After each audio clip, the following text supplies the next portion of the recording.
The scream of Ilara, raw and torn by the parched air, had ripped through Silas's carefully constructed silence like a bullet through parchment, igniting a forgotten furnace in his gut where cold ashes usually lay. The acrid scent of earth, damp from a recent meager dew, now mingled with the phantom tang of old gunpowder,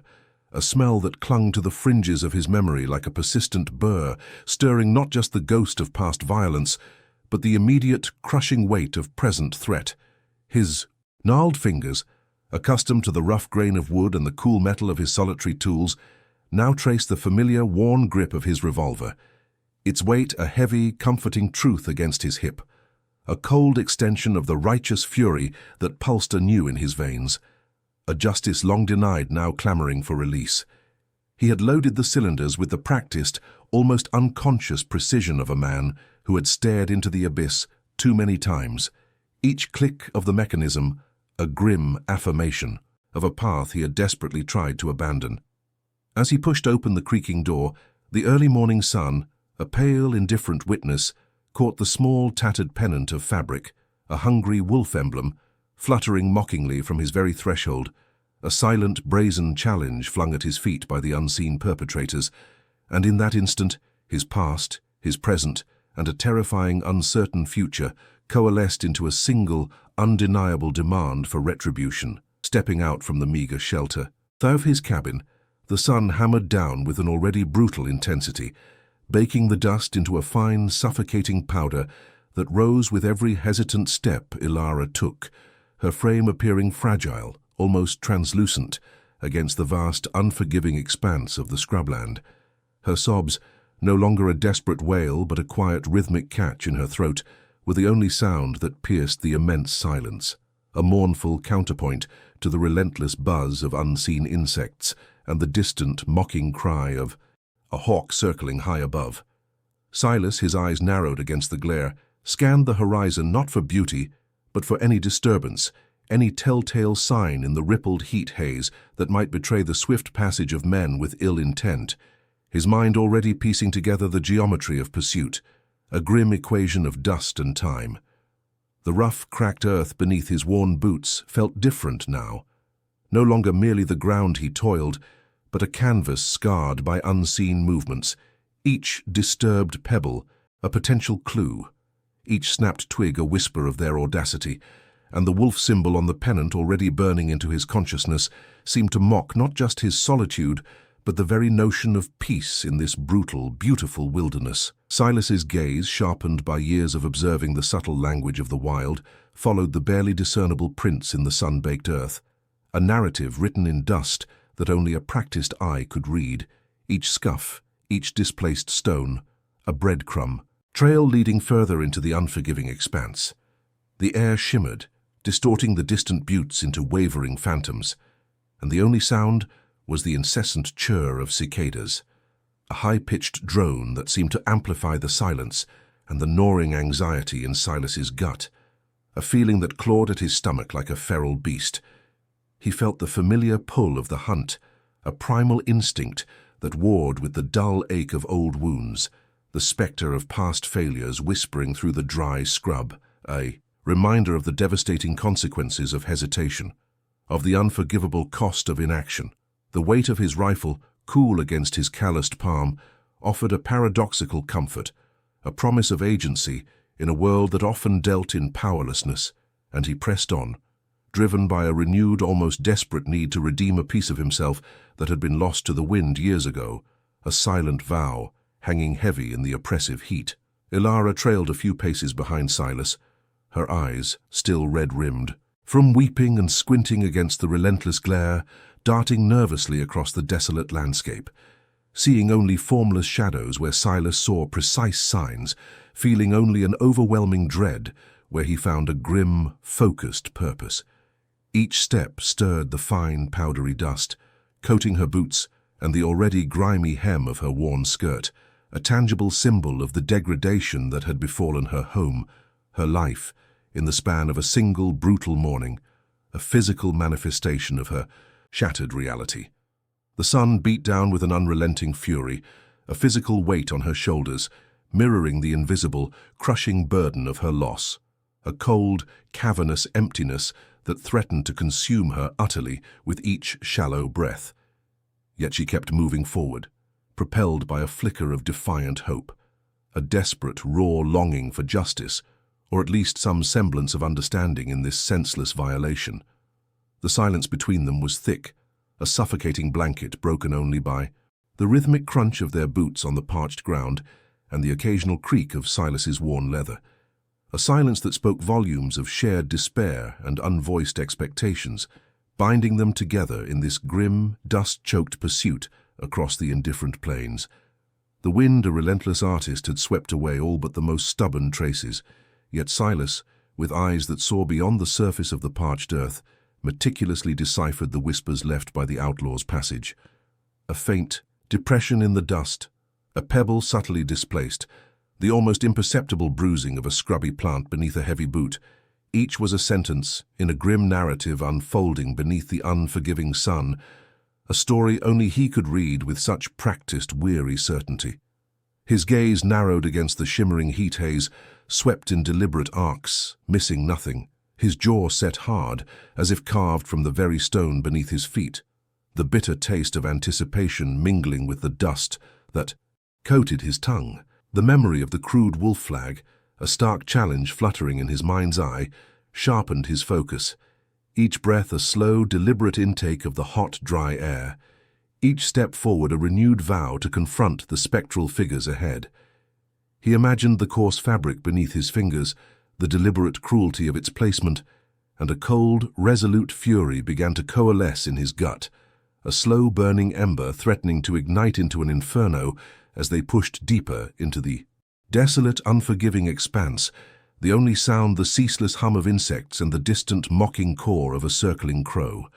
Ilara, her every muscle screaming in protest, found her breath growing shallow, the relentless pace of their pursuit a torturous echo of her racing heart, a physical manifestation of the agony that gnawed at her soul. The sun, a brutal orb in the vast, indifferent sky, began its slow descent, painting the distant mesas in hues of orange and violent red, but offering no respite from the oppressive heat that still radiated from the baking earth, only the promise of a more treacherous darkness. Her eyes, gritty with dust and unshed tears, scanned the desolate horizon, seeing only endless undulating plains, a landscape that mirrored the emptiness inside her.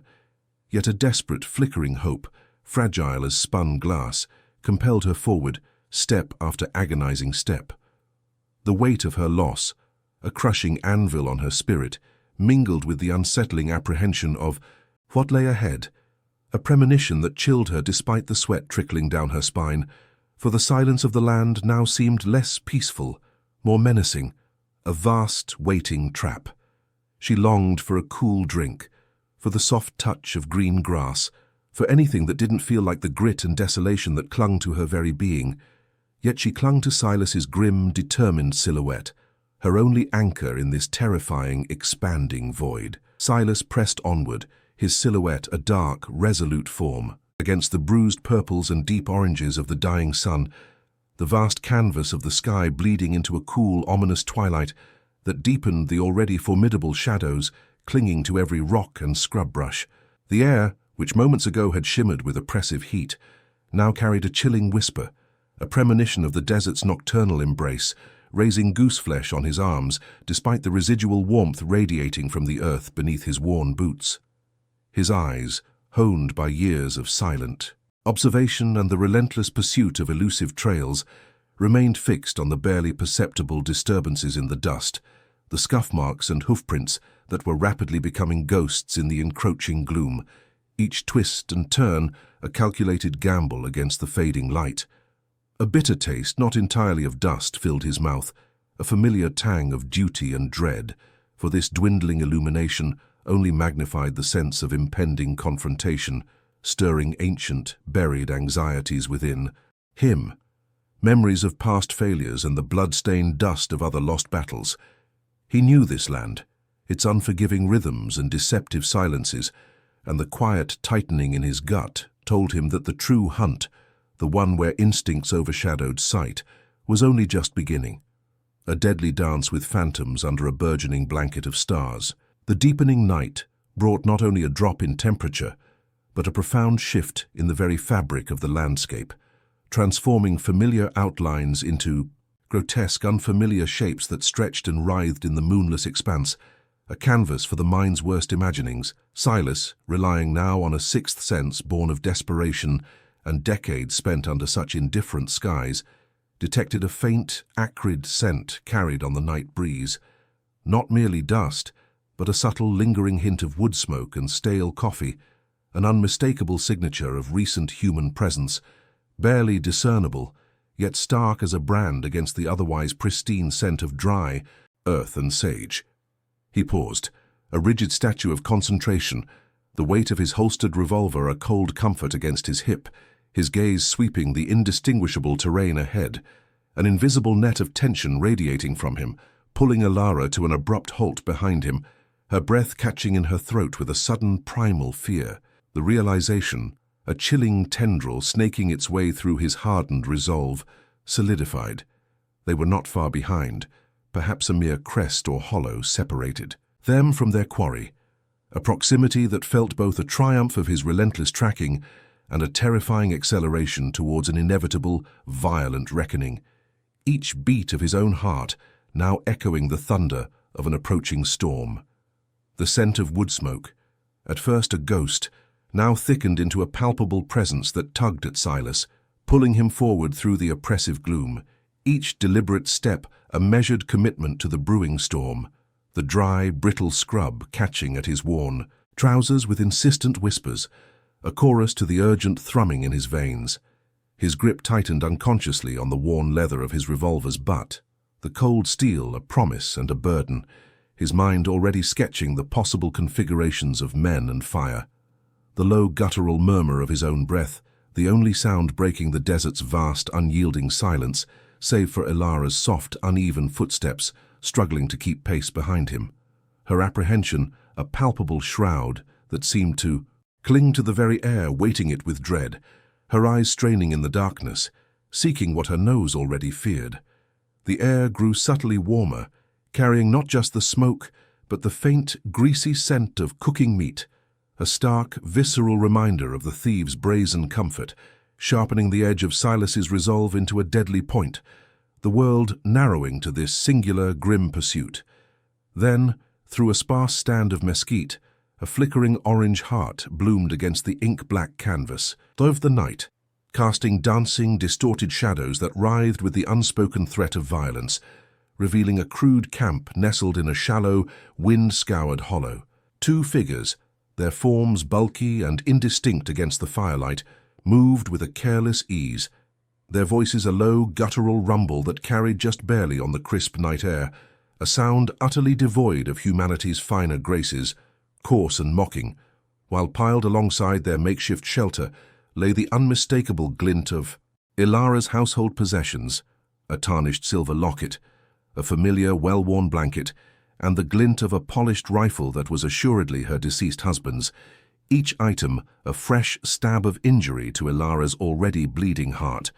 her sharp, indrawn gasp almost betraying their presence. Quickly muffled by Silas's calloused hand, his eyes now fixed with cold, unwavering intensity on the men around the fire, a predator finally sighting its prey, the wolf banner, a tattered, defiant emblem of their brazen act, hung impudently from a scrub branch near the fire, a silent, mocking challenge that set Silas's jaw rigid, every fiber of his being now coiled, taut and lethal, for the inevitable descent into the bloody heart of this long-deferred justice. Silas's gaze, sharp as a hawk's, dissected the scene before him, each detail etching itself onto the raw canvas of his memory. The coarse denim of one man's trousers, patched haphazardly, the way the firelight glinted off the sweat sheen on the other's neck as he tilted a tin cup to his lips, revealing a scar that snaked like a pale worm from his jawline to disappear beneath a grimy bandana. The aroma of cheap tobacco smoke mixing with the pungent smell of their unwashed bodies, and the savory scent of roasting rabbit, a stark contrast to the clean, crisp night air he breathed, each inhalation a measured, deliberate act to control the tremor that began deep in his gut, a tremor not of fear, but of a long, dormant fury awakening. stretching its sinews, readying itself for release, the very ground beneath his worn boots seeming to thrum with the suppressed energy of his impending vengeance. He noted the casual, almost insolent way they handled Ilara's belongings, tossing a faded shawl near the coals, its delicate embroidery now smudged with dirt, a gesture of disrespect that stoked the coals of his anger higher, burning away the last vestiges of his earlier melancholic detachment, replacing it with a singular, crystalline purpose. Ilara, pressed close beside Silas, her breath catching in ragged gasps against his ear, was a taut wire stretched to the breaking point, the flickering firelight illuminating the stark horror in her eyes as they darted from the thieves to her desecrated possessions. Each object a shard of her shattered home, reflecting not merely what was lost, but the brutal, violating disregard for her fragile existence, a fresh wave of despair threatening to drag her under. Yet a hardened resolve began to settle around her jaw, a faint, almost imperceptible tremor of nascent rage mirroring Silas's own, a silent pact forging between them in the cold darkness. She felt the rigid tension in Silas's frame, the slow, deliberate tightening of his grip on the worn wood of his revolver, a silent language passing between their bodies, a mutual understanding of the precipice upon which they stood, the razor's edge of decision now upon them, for the moon, a pale sliver in the vast, inky sky, was slowly climbing, threatening to cast their hiding spot into stark relief, demanding swift and decisive action before the night's cover was completely withdrawn, leaving them exposed and vulnerable. Silas, crouching low behind the gnarled mesquite, felt the night air bite at his exposed skin, a chilling counterpoint to the slow burn of righteous fury that ignited within his gut, watching the four figures around the sputtering fire, their crude laughter echoing across the desolate expanse, each for a hammer blow against the fragile piece he had clung to for so long, tearing open old wounds that bled anew with the bitter tang of injustice. He identified his rifle, Ilara's prized cooking pot, the tarnished silver locket from her mother, scattered carelessly amongst their dirty provisions, each stolen item a vibrant, painful spark, igniting a forgotten wildfire of rage for the losses he himself had endured, for the innocent blood that stained his own past, now reflected in the brutal casualness of their theft. The scent of cheap tobacco and unwashed bodies mingled with the greasy smell of cooking venison, a crude symphony of deprivation and disregard, solidifying his resolve. He ran a thumb over the cold steel of his revolver, the worn grip a familiar comfort, a promise of retribution that had festered in the shadows of his soul for far too long, whispering a silent vow to himself and to the ghosts that rode with him through the lonely nights. The pale moonlight, now stronger, began to stretch long skeletal shadows across the camp, threatening to betray their position if they lingered much longer in the deepening chill. A silent clock ticking away the precious seconds, urging them from the relative safety of the brush towards the raw edge of confrontation. A low, guttural growl escaped one of the men, a sudden, brutish laugh following, and Silas's jaw tightened imperceptibly, his eyes, narrowed slits of steel, scanning the layout of the camp, mentally, mapping escape routes and firing lines, the tactical mind that had long lain dormant, now sharpening with a dangerous, predatory clarity, his breath a controlled, shallow intake of the dusty air. He shifted his weight, the creak of leather almost imperceptible against the rustling leaves, glancing briefly at Ilara, whose face, etched with a grim determination, met his gaze, a silent acknowledgement passing between them, a shared understanding that the time for observation was past, and the moment. For their desperate, uncertain justice had arrived, the vast, indifferent desert holding its breath, waiting for the inevitable violence to unfold beneath its silent, watchful stars. The chill of the desert night had truly set in, biting at Silas's exposed skin through the threadbare fabric of his shirt, a physical manifestation of the cold resolve that now solidified in his gut, banishing the last vestiges of doubt and replacing it with a grim, purposeful intent. The faint, acrid scent of their campfire smoke, mingled with the stale metallic tang of unwashed bodies and cheap tobacco, drifted on the light breeze, a primal invitation to the chaos he was about to unleash. Each inhaled breath a slow, painful burning that only stoked the fires of his long-suppressed fury. He could distinctly hear the low, slurred rumble of their voices, the careless clinking of bottles against tin cups, sounds that, in their nonchalance, were a profound insult to the devastation they had wrought, and Silas's grip tightened almost imperceptibly on the cold, grooved wood of his revolver. The worn texture of the grip, a familiar, comforting presence against his calloused palm. Ilara, her own breath shallow and ragged beside him, shivered, a subtle tremor that rippled through her slight frame. Yet her eyes, illuminated by the distant dancing flames, held a fierce, unwavering light, a desperate hunger for justice that mirrored his own, unspoken and profound. With a slow, deliberate motion that seemed to defy the frantic beat of his own heart, Silas finally began to move, a shadow detaching itself from the deeper, formless darkness of the surrounding brush, his every muscle coiled, taut with a controlled aggression honed by years of quiet suffering and sudden brutal necessity. The subtle shift of his weight was practiced, silent, the worn leather of his boots making barely a sound against the gritty desert floor. Each careful step an intentional placement of his grim resolve upon the unforgiving earth as he navigated the treacherous terrain between the sparse cover and the exposed, vulnerable camp. A suffocating breath caught in her throat, followed a few paces behind, her own movements a desperate imitation of his stealth, the rough fabric of her skirts rustling faintly against the low-lying scrub, her gaze fixed with terrifying intensity on the oblivious figures gathered around the flickering campfire, her mind a whirlwind of fear and a burning, primal desire for recompense. The scent of hot ash and singed wood grew stronger with every agonizing yard, pressing in on them, and a thin, reedy whine escaped one of the sleeping dogs near the ragged periphery of the camp, a sound that froze them both for a long, agonizing moment before it faded back into the profound, indifferent silence of the desert night,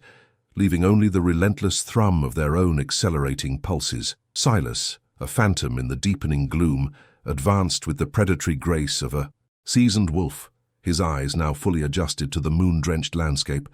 dissecting every shadow, every shift in the flickering firelight. He could distinguish the coarse laughter of men, the guttural slur of cheap whiskey, and the rhythmic, almost hypnotic strum of a poorly tuned banjo, each sound a crude brushstroke, painting a picture of careless abandon that grated against his own tightly wound nerves. The air, once merely cool, now carried a denser cocktail of scents, the sharp tang of unwashed bodies, the acrid bite of stale tobacco smoke, and the underlying metallic hint of fear that seemed to emanate from his own pounding chest. His left hand, calloused and rough, settled almost unconsciously on the smooth, worn wood of his pistol grip, a silent promise to himself and to the silent woman trailing behind him, its cold steel an extension of the dormant fury he had nursed for years, ready to be unleashed. He noted the haphazard arrangement of the sleeping rolls, the scatter of empty bottles, the single dozing sentinel whose head drooped dangerously close to his chest, assessing the weak points, the potential routes for retreat or confrontation, his mind a swift, deadly calculus of survival and vengeance. The uneven ground beneath his boots was a canvas of loose pebbles and stubborn scrub, each step a gamble against the profound silence of the desert night. Every sinew in his body tensed for the inevitable collision.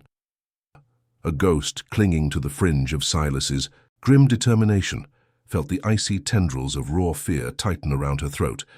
each ragged breath a struggle against the rising panic that threatened to overwhelm her senses. Her vision, sharpened by terror and an unyielding will, latched onto a worn saddlebag slung carelessly over a stack of crates near the fire, a familiar tear in the leather, a distinct brand burned into the side, irrefutably hers, ripped from her home, a vivid symbol of their violation. The crude faces of the men, now visible in the orange glow, were etched with a brutality that solidified her resolve, transforming her terror into a cold, hard ember of righteous fury that burned deep in her gut, stronger than any fear. A loose stone, betraying her desperate attempt at silence, shifted beneath her boot, sending a minuscule cascade of gravel down a slight incline, the sound a monstrous roar in her ears, freezing her instantly, her heart hammering against her ribs like a trapped bird. She clamped her eyes shut. For a fleeting second, invoking the images of her empty cupboards and the desolate silence of her stripped home,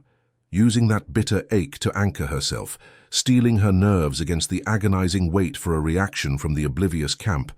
her gaze now fixed not on the men but on the objects of her stolen life, willing herself forward.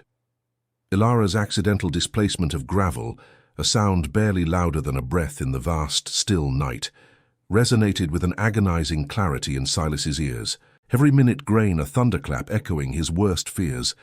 He froze, his own breath held captive in his chest, his eyes narrowed to slits, scanning the camp, expecting an immediate, violent reaction from the crude figures now barely discernible in the flickering lamplight, the shadows dancing across their faces, distorting them into monstrous caricatures. The air itself seemed to thicken, heavy with the scent of stale pipe smoke and unwashed bodies, a metallic tang of fear now sharpening the familiar smell of damp earth. He saw the shift in one of the men by the fire, a subtle tilt of the head, a hand unconsciously moving towards a holster, and in that fleeting instant, a primal instinct, honed by years of desperate survival, surged through Silas. It was not mere alarm but a recognition, swift and brutal,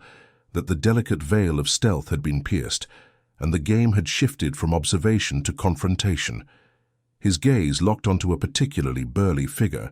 whose silhouette, against the fire, briefly revealed the tattered, familiar outline of the hungry wolf symbol stitched crudely onto a worn leather vest, a silent, predatory challenge that ignited a cold, vengeful fire in the deepest recesses of Silas's soul, replacing his calculated patience with a stark, unyielding resolve. Without a conscious thought, his calloused hand, moving with the practiced swiftness of a desert viper, found the worn grip of his revolver, the cold steel a familiar extension of his own. Burning purpose, and the night was instantly shattered by the thunderous report of the first shot. It was a precise, gut-wrenching sound that ripped through the quiet, aimed not at a kill, but at the lamp itself, plunging the already dim camp into a sudden, disorienting darkness, save for the dying embers of the fire,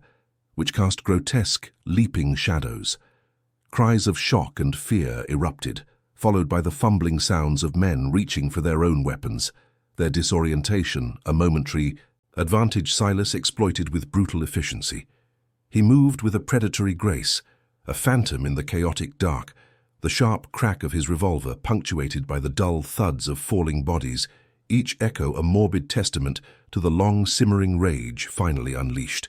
Ilara, hidden behind a scraggly mesquite, gasped, the sudden violence a visceral shock, but her gaze, fierce and unwavering, cut through the gloom to the scattered belongings, already reaching out to reclaim what was hers. By the time the moon, now climbing higher, began to reclaim its dominion over the landscape. Painting the scene in stark silver and shadow, only the wind stirred through the ravaged camp, carrying with it the bitter scent of gunpowder and the quiet, heavy breathing of Silas, who stood amidst the stillness, the stolen goods reclaimed, but the profound emptiness within him, a legacy of past sorrows, remained stark and unyielding, a testament to a justice won, yet never truly satisfying.